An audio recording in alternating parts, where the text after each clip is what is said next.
오늘은 그래서 이 경매의 전체적인 절차하고 그리고 경매에서 사용하는 그런 단어 개념 이런 것들을 위주로 좀 설명을 드릴게요. 저도 그랬지만 대부분의 분들은 경매 그럼 무섭잖아요. 경매에서 경매로 넘어온다라는 거는 그 경매 대상지인 그 주택에서 있는 분들이 망하게 되는 경우가 되게 많잖아요. 그렇죠? 빚을 갚지 못하거나. 그럼 뭐 그분을 강제로 내보내야 될 텐데 안 나가려고 할 때, 야, 그러면 되게 무섭지 않아? 막 이런 생각들을 가지는데 실제로 현장에서는 그런 일들은 그렇게 많이 벌어지지 않더라. 그런 생각들, 두렵다라든지 무섭다라는 생각들은 굳이 가질 필요 없다. 경매하면 어렵고 무섭다? 그렇지 않다라는 거죠. 그리고 경매에 대한 지식과 이론들은 굉장히 깊은 것까지 많지만 우리가 다루는 경매에 대한 지식과 과정들은 그렇게 깊지 않아요. 우리는 대부분의 7, 80%는 두려움, 공포, 그리고 모르니까 나는 안 돼라는 그런 먼저 포기해버린다는 그런 개념만 아니면 실제로 내가 경매를 해볼 거야 라고 해서 가지고 가는 지식은 요만큼밖에 안 된다는 거예요. 그래서 오늘은 기초개념과 절차로 경매에 대해서 한번 친해지는 그런 시간을 갖도록 해보겠습니다. 대부분 보면은 화랑기에는 아파트 화랑기 또 주택이든 화랑기 때는 이런 뉴스들이 있어요. 서울 아파트 경매 불장.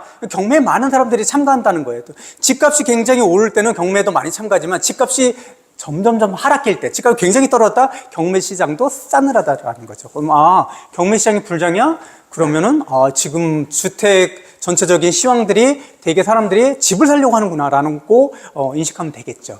감정가보다 높게 매각됐다라는 건 어떤 거냐면 보면 기본적으로 경매 물건이 딱 나오면 이 경매 물건에 대한 기준이 있잖아요. 이 경매 물건 아파트라고 하면 이 아파트가 어느 정도의 가격이야 라고 하는 감정가를 매겨야 되잖아요. 그것들을 가지고 경매 입찰할 때 그게 기준가가 된다라는 거죠. 그러니까 감정평가액이라고 하는데 그 감정평가액이 10억인데 그거보다 훨씬 높게 10억인데 한 12억, 13억, 14억, 15억 이렇게 만약에 누군가 낙찰받아갔다 그러면 어떻다라는 거예요. 감정평가액보다 한참 많이 높다? 그러면 아파트 경기들이 또는 집을 사려는 사람들의 수요가 많구나라고 생각하시면 된다라는 거죠. 경매의 정의를 한번 볼게요. 경매는 어떤 거냐? 이거는 국가에서 시행하고 있는 거예요. 어떤 사기업이라든지 개인이 운영하는 게 아니잖아요. 왜 국가에서 이런 것들을 이런 것들을 진행하느냐? 이런 거죠. 채무불이행 재산이 있어요. 그렇죠? 채무불이행이라는 건 뭐예요? 부동산, 모든 부동산이든 어떤 것이든 간에 만약에 내가 아파트를 가지고 있어요. 그 아파트 살 때 주택담보대출을 받죠. 근데 주택담보대출을 받았는데 적정한 그 매달 내야 되는 이자도 있고 그 다음에 원금을 이렇게 적정하게 내야 되는데 그것들을 한 번 안 내고 두 번 안 내고 세 번 안 내면 어떻게 돼요? 그 주택담보대출을 실행해줬던 그 은행에서 너 왜 자꾸 돈 안 갚어? 우리 계약대로 안 이행하지 않았어? 그러면 나는 내가 너에게 빌렸던 돈과 그리고 내가 받지 못한 이자라든지 비용이라는 것들을 회수해야 돼 라고 해서 어떻게 돼요? 이 아파트를 어떻게 돼요? 경매에 넘길 수 있다는 거죠. 그래서 채무불이행 재산을 매각해서 그래서 그 재산에 걸려있는 그런 채권자들의 채권자들의 권한들을 다시 돌려주는 거죠. 채권자들이 거기에 지불했던 돈들을 다시 돌려줘야 된다는 거죠. 그리고 최고가, 그러니까 기본적으로 어떤 개념이냐면 경매에 대한 개념들은 뭐예요? 누가 더 제일 많은 돈을 지불하느냐잖아요. 10억부터 시작했다 그래도 어떤 사람이 11억을 썼고 어떤 사람이 15억을 쓰면 15억을 준 사람한테 낙찰된다라는 거예요. 10억을 쓴 사람이 있고 10원을 써도 10원을 쓴 사람이 낙찰받는다는 거예요. 그러니까 최고가로 낙찰된다라는 개념, 이 개념들만 익히시면 돼요. 그럼 공매라는 말 들어봤죠? 공매는 그냥 이해만 하시면 돼요. 경매는 대부분 쉽게 얘기할게요. 경매가 딱 요거만은 아니지만 대부분 경매는 어떤 상황에서 벌어지냐면 주담대를 갚지 못해. 그러면 주담대를 갚지 못하니까 주담대를 해줬던 은행에서도 너 안 갚어? 그럼 너 경매에서 내가 이것들을 팔아서 내가 받아야 될 이익들을 가져갈 거야. 이게 경매잖아요. 그럼 공매는 뭐냐면 이거는 어떤 개인이 세금을 못 내는 경우. 이거는 뭐 개인뿐만이 아니라 회사에서도 그렇죠. 세금을 못 내가서 국가나 지자체에서 너는 세금 왜 안 내? 계속 안 내? 안 내면 네가 가지고 있는 그 물건을 내가 강제로 어떻게 한다고요? 경매 절차로 넘길 거야. 그래서 거기서 낙찰받은 금액을 내가 회수할 거야. 이거는 세금에 관계된 거다. 공매는 세금에 관계된 세금을 못 내서 물건이 나오는 걸 공매다. 그럼 대부분 경매와 공매는 다르지만 경매와 공매로 다 걸려있는 물건도 있어요. 어떤 아파트인데 경매로도 나와 있고 공매로도 나와 있어요. 왜 그래요? 그럼 이 아파트는 뭐예요? 은행에서 돈을 빌린 경우 그거 이자를 못 갚기도 했지만 세금도 연체가 된 거예요. 그럼 동시에 이렇게 나오는 거예요. 그럼 경매 나오고 공매도 나와. 그러면 경공매가 같이 다 나왔다. 그러면 누군가 공매로 낙찰되면 경매는 취소. 경매로 낙찰되면 공매가 취소. 이런 개념으로 간다라는 거예요. 근데 문제는 경매에 대한 내용들을 내가 물건이 어떤 물건인지 이렇게 검색하려고 했을 때 그 전체적인 권리에 대한 그 어떤 상황인지 이거 파악하기가 경매는 쉬워요. 유료로 이것들을 분석해 주는 데도 많고. 근데 공매는 그런 게 적자라는 거예요. 그래서 공매가 위험하다라는 게 분석을 누군가 도와주기가 좀 쉽지 않더라. 그렇다면 뭐라는 거예요? 위험하다라는 건 뭘까요? 사람들이 경매보다는 공매를 더 안 하더라. 이래서 하라는 게 아니에요. 꼭 이래서 하면 안 되는 거예요. 그렇더라. 공매는 거기까지만 알고 계시면 돼요. 공매는 세금만 내가지고 국가나 지자체에서 그것들을 팔아가지고 그 세금을 받으려고 하는 거구나. 이 개념만 아시면 돼요. 공매를 나도 해봐야지 이런 것들은 하지 마시고. 경매 목적은 뭐냐? 첫 번째, 이 사람들이 어떤 새로운 지식을 받아들일 때 되게 어려운 거 뭐냐면 뭉뚱그려서 막 이따만큼 여기 경매에는 이것도 들어있고 이것도 들어있고 이것도 들어있잖아요. 그거 다 들어가 있는 것들 한 번에 이해하려고 하니까는 이해가 안 되는 거예요. 아주 쉽게 경매는 하나로 단축시키자는 거예요. 아파트가 주담대를 얻었는데 주담대에 대한 내가 이자라든지 원금을 제때 어떻게 하냐? 납입하지 못했을 때 그 돈을 빌려줬던 뭐예요? 채권자들이 은행이 될 수도 있고 개인이 될 수도 있겠죠. 채권자들이 그 채권 그 담보를 잡고 있던 물건을 어떻게 하는 거예요? 경매로 내보내가지고 채권 금액을 회수하려고 하는 그 절차로 채권 회수를 하는 것들을 목적으로 하는 게 경매라는 것들. 다른 거 다 빼고요. 다른 것들도 땅도 있고 건물도 있고 다른 것들도 있지만 그렇게 경매는 그것만 있는 게 아니라 만약에 부모님이 재산을 같이 이렇게 딱 상속을 시켜줬는데 이 재산에 대해서 공방이 있을 수 있잖아요. 한 10억짜리인데 그러면 경매로 해가지고 누구에게 얼마씩 나눠가는지 나눠갔자 뭐 이런 것들도 경매 절차에서 나오기도 해요. 근데 그렇게 이해하기 시작하면 이것도 있고 이것도 있고 이것도 있잖아요. 그 말단에 있는 것들에 집착하다 보면 전체적인 줄기를 잡아나가기가 되게 어려워요. 그럼 경매는 그냥 아파트에서 내가 이자 못 냈을 때 은행이 넘기는구나 이런 개념을 가지고 하나씩 나중에 생길 때마다 보태시면 돼요. 나머지는 그냥 제껴두시고. 두 번째, 재산 효율 배분이라는 것들은 어떤 거냐면 A라는 아파트에 보면 돈을 빌려준 은행들이 농협도 있을 수 있고 하나은행도 있고 국민은행도 있을 수 있잖아요. 또 개인이 있을 수 있고. 그러면 이 선순위에 따라서 10억짜리인데 10억을 가지고 전체 팔았더니 10억이 남았어요. 그러면 첫 번째 은행에 얼마, 두 번째 은행에 얼마, 세 번째 은행에 얼마 이렇게 채권자에게 나눠줄 거 아니에요. 이렇게 공정하게 재산을 효율적으로 배분해 줄 수 있는 그런 역할을 하더라. 또 하나는 뭐 시장 가격 형성이라는 것들은 어쨌든 공매는 좀 그렇고 경매 같은 경우는 국가에서 운영하는 거잖아요. 그러면 어떤 아파트를 봤을 때 여기에 참가하고 경매에 참가하는 사람들이 낙찰 가격들을 쓰잖아요. 그죠? 가격들을 쓰잖아요. 대부분. 그럼 나는 이렇게 해서 이 가격을 이렇게 해서 이 금액이 이 아파트가 10억이에요. 근데 나는 한 15억 정도 같아. 왜냐하면 지금 불장이니까. 그리고 이게 맨 처음에 경매로 나온 게 지금 2025년 9월이지만 이게 2024년 9월일 수도 있는 거예요. 오랫동안 지속이 될 수 있잖아요. 그럼 그 간격이 있잖아요. 그런 동안 유찰이 되고 가격은 더 떨어질 수 있어요. 그런데도 불구하고 10억인데도 불구하고 지금 보니까 다른 거에 비슷한 물건이 15억이에요. 그럼 나는 10억, 이게 최저가 10억이니까 나는 10억 5천만 원 사야 돼. 이럴까요? 그렇지 않다라는 거예요. 어떤 사람은 난 낙찰이 목적이야. 그러면 전체적으로 그 주변에 시세를 봤더니 15억이네? 그럼 어느 정도로 써야 될까요? 그럼 보통 14억 원짜리 이렇게 쓰지 않겠어요? 또는 앞으로 더 올라갈 것 같아. 근데 난 꼭 낙찰 받고 싶어. 근데 지금 시대가 15억이에요. 그럼 어떤 사람들은 15억 5천 원 쓰는 사람들도 있어요. 이거는 뭘 나타내냐면 시장 가격. 그때 그 사람들이 이 낙찰을 받기 위해서는 되게 많이 그것들 분석하잖아요. 이 물건이 어느 정도의 가격을 갖고 있는지 그 주변에 부동산에 가서 분석하고 그리고 손품 팔아서 분석하고 막 그러잖아요. 그래서 그 근처 언저리에서 낙찰을 받을 수 있는 가격을 가지고 이 낙찰가를 쓴다라는 거죠. 그렇죠. 자기가 입찰 가격을 쓴다라는 거죠. 그래서 그런 과정에서 시장 가격이 형성되더라. 뭐 그것만으로 형성되는 건 아니에요. 그런 역할을 가지고 있더라. 그리고 경매 절차를 전체적으로 볼게요. 경매 절차는 보면 신청을 본인이 하는 경우는 거의 없잖아요. 누가 해야 대부분. 채권자가 하겠죠? 나 그러면 채권 해소할 거야. 그래서 신청을 해요. 개시결정이라는 건 뭐냐면은 경매가 시작되는 거, 시작을 결정하겠다라는 거죠. 그렇죠? 그리고 감정평가라는 건 보면 이게 경매 물건을 이제 경매를 시작하게 되면 이게 얼마짜리인지를 평가해야 되잖아요. 그 호가, 시세, 뭐 이거 가지고 할 수는 없잖아요. 그래서 이 신청이 되고 나면 이 물건에 대해서 전문적인 감정평가사를 고용해가지고 감정평가를 하게 하죠. 그죠? 그래서 뭐 거래사례 비교법이라든지 그건 저 얼마에 거래돼? 뭐 이런 것들도 있지. 원가법이라든지 원가가 얼마야? 이런 여러 가지 기법들로 감정평가를 하게 된다는 거. 감정평가 되고, 그리고 매각 준비라는 것들은 얘를 이제 경매로 실시하는 그런 준비들을 하겠죠.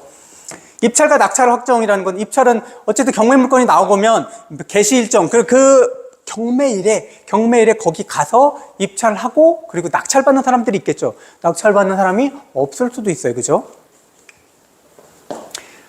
개시 결정 보면 이렇게 개시가 결정되면 경매 시작할 거야 라는 그 물건 경매가 시작할 거야 라고 하면 경매 개시가 결정이 되고, 경매 개시 결정이 되면 끝나는 게 아니라 이게 경매 개시된 물건인지 아닌지 알아야 되잖아요. 그게 어디에 기재된대요? 등기에 기재된대요. 등기. 개시 결정이 되면 등기. 그럼 등기부 등본을 떼어보면 아, 경매 개시 결정이 났구나라는 것들을 알게 된다라는 거죠. 그리고 공고하고. 그러면 이렇게 개시 결정이 나고 나서 현황 조사를 한다는 거죠. 대부분 이 관련된 사람들이 거기 가가지고 아파트면 아파트에 누가 살고 있는지, 주인이 살고 있는지, 세입자가 살고 있는지, 아니면 아무것도 안 살고 있는 건지, 이런 것들 있잖아요. 아파트만 그런 것이 아니라 땅도 그렇고, 땅도 현황 조사 같은 것들을 하겠죠. 그리고 이것들 가서 그런 것들을 포함하면서 감정평가사는 감정평가를 하겠죠. 아까 얘기했던 그 사례들을 비교하면서 뭐 감정평가액을 매긴다든지 원가를 한다든지 뭐 이런 것들.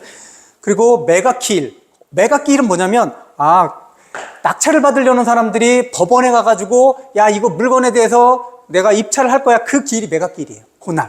내가 법원 가가지고 낙찰 받으려고 입찰하는 그날이 매각기일이고, 그럼 조건공시라는 건 뭐냐면, 기간은 얼마이고, 최저가는 얼마이고, 감정가는 얼마, 이런 것들을 다 해야 되잖아요. 평수는 얼마이고, 평수는 얼마가 되고, 막 이런 것들. 대부분은 여러 가지로 다 기록되어 있는데, 대부분 가장 중요한 건 전용 면적이라는 거죠. 우리 아파트도 또 전용 면적이 있고, 어떤 것들, 공급 면적이 있고, 그런 거죠. 서브비트 그런 것들이 다 나와 있잖아요. 나눠지잖아요.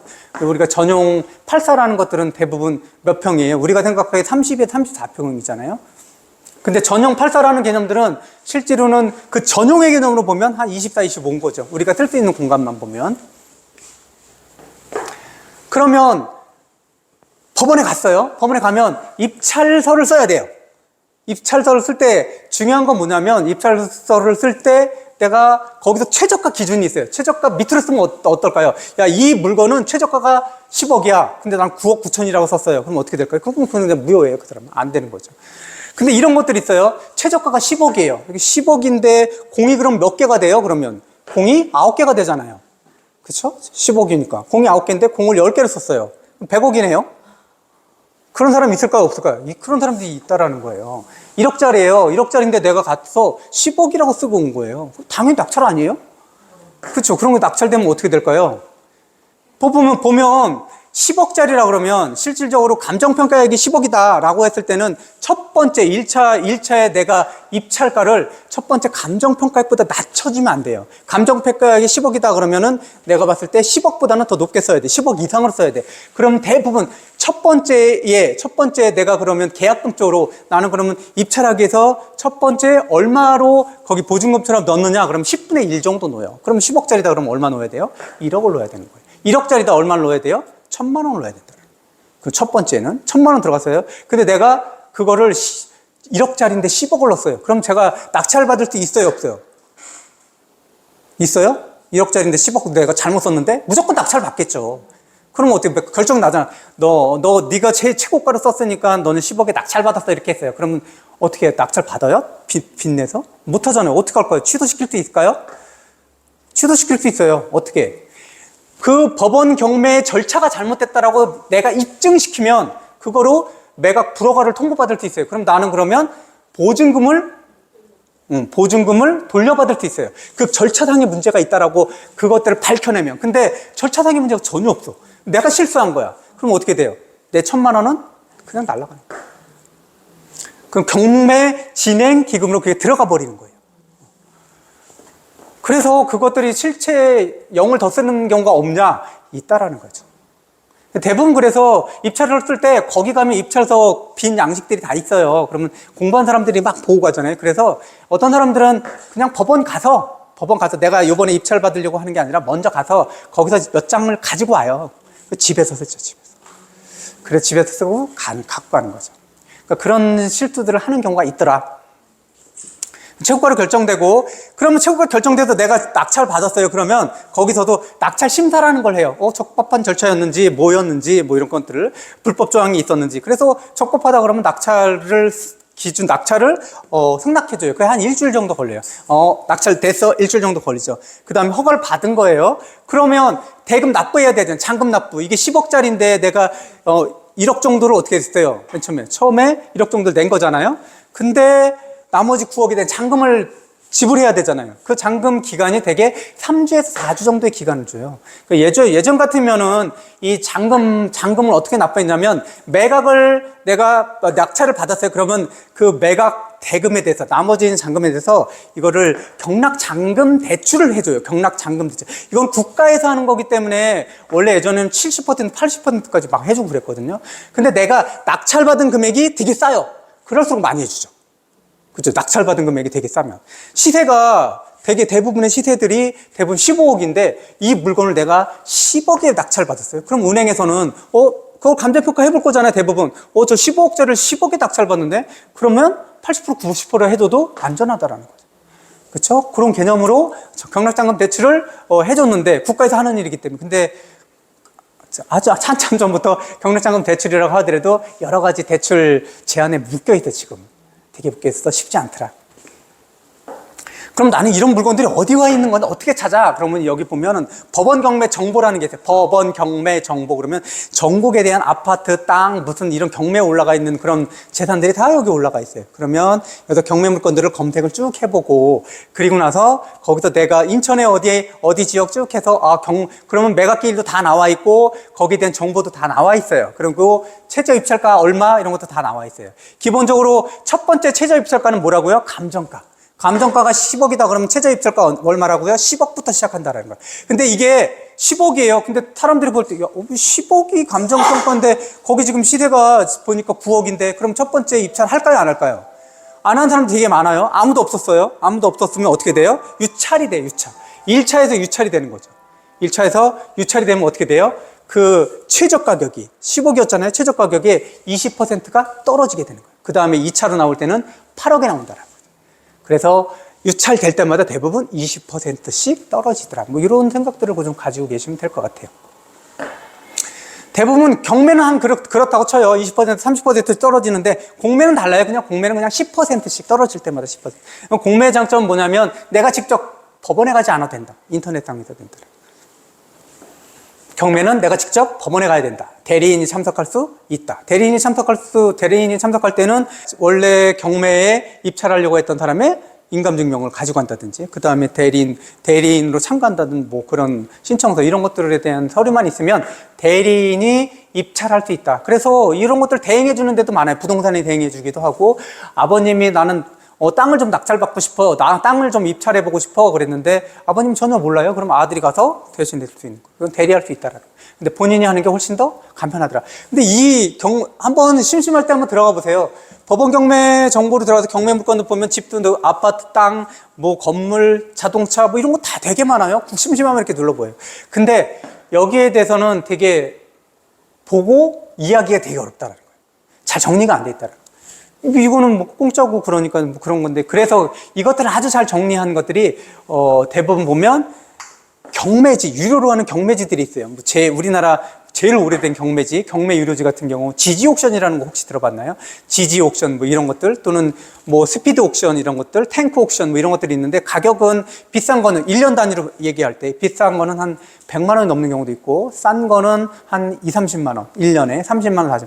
여러 가지 뭐 다른 데서 해주는 그 옵션들을 받아가지고 하면은 좀 싸게는 하지만 기본적으로 한 100만 원 좀 넘는 것에서부터 시작해가지고 2, 30만 원 1년에 이런 경매 유료지들이 있더라. 근데 대부분 경매를 많이 하고 자주 하는 사람들은 그런 것들을 유료로 사용하기도 하죠. 한 달 사용해도 되고, 그리고 지역별로도 끊어서 사용할 수도 있다. 난 전국적으로 다 볼 거야. 그럼 좀 가격이 올라가고, 나는 인천만 할 건데 그럼 가격이 좀 다운되고. 그거는 뭐 경매 유료지 같은 경우는 본인의 선택인 거죠. 나는 여기서 공부할 거야. 그럼 여기서 공부해도 되는데 자세하게 잘 안 나와 있더라.